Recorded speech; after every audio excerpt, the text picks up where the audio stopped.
Chut.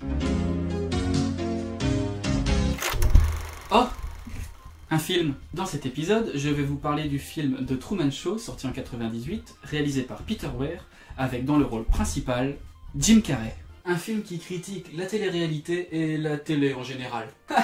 S'ils savaient qu'en 20 ans ça a si peu évolué. Dans celui-ci, nous allons suivre l'histoire de Truman, qui vit une petite vie parfaite dans une ville superbe. Sa femme est géniale et son boulot est juste super pour lui. C'est quoi le souci alors? C'est qu'il est au cœur d'une gigantesque télé-réalité contre son gré depuis qu'il est né. Toute la ville est fausse et remplie d'acteurs et de figurants. Tout est contrôlé à distance par des techniciens. Ils contrôlent tout dans la ville.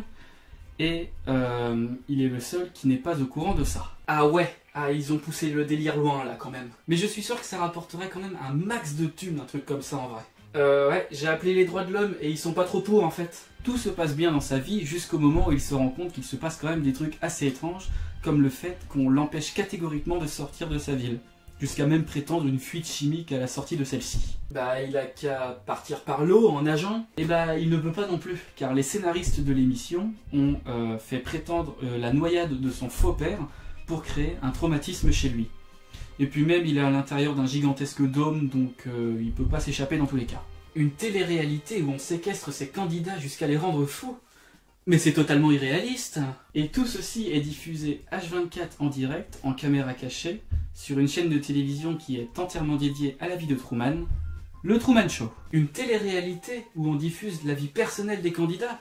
Mais c'est totalement... Bref, Truman se rendra compte qu'il se passe en effet plein de choses étranges. Il avait déjà eu un questionnement quelques années de cela, durant ses études.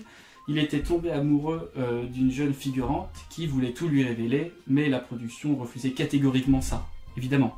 À la place, ils lui ont mis une femme qui fait des placements de produits. C'est mieux.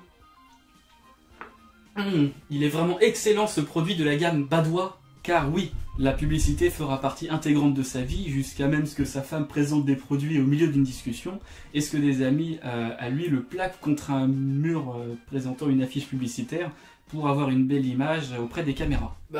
Faut bien payer les gens qui contrôlent sa vie, hein. Quel odieux personnage que tu es.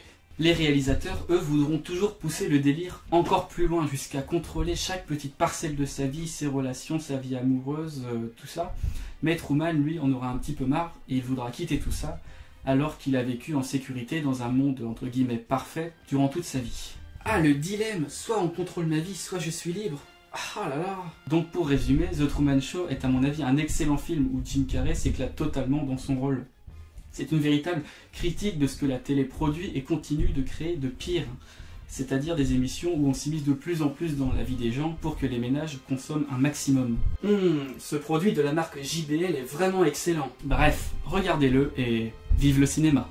J'espère que cet épisode vous aura plu. Il y en a d'autres qui s'affichent grâce à des petites vignettes que je vais mettre là.